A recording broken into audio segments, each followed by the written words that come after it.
Who would be a police officer in Britain today? You'd need to have your head examined. You probably know by now that for the last week or so Britain has been terrorised by an underclass of welfare-dependent, drug-addled, criminal scum who've been allowed to run riot in the streets because the police haven't been allowed to do their job and protect the public. The media is full of speculation about why it happened and what is the root cause. Well, that's easy. The root cause is stupidity, a complete lack of imagination, a stunted, feral view of the world that amounts to self-inflicted moral and mental disablement, and it's a direct product of an entitlement culture that rewards idleness, encourages victimhood and compensates criminals.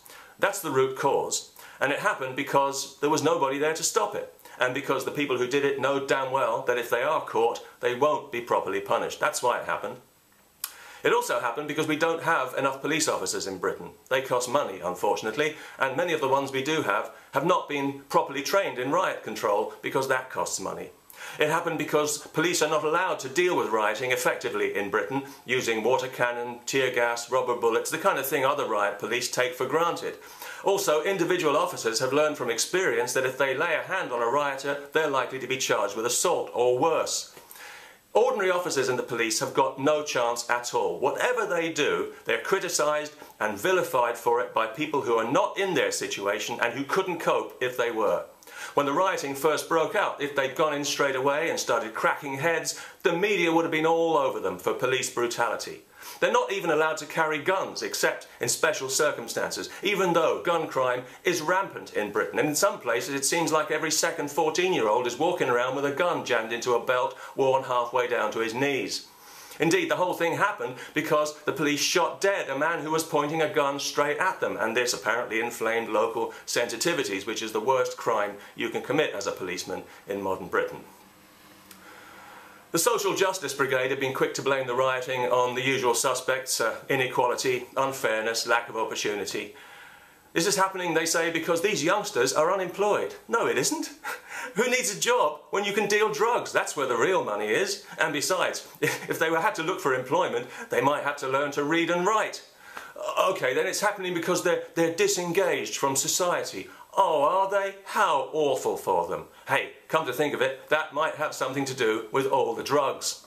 A TV reporter actually stopped one of them in the street and asked him why he was doing it, and he replied, "I've got no money." And I thought, oh, isn't that awful? My heart goes out to the poor little lad. He's got no money because he spent all his money on a BlackBerry phone and a gram of heroin in it.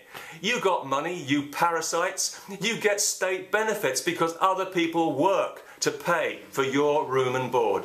You've got no job because you're unemployable, and that's because you're inadequate. You've got no backbone, no morals, no knowledge, no intelligence, and you can't be trusted. You're like rats who shit in their own nest, and you'll never make anything of yourselves because there's nothing there to begin with, and for that you can blame your stupid, ignorant parents, not your lack of opportunity.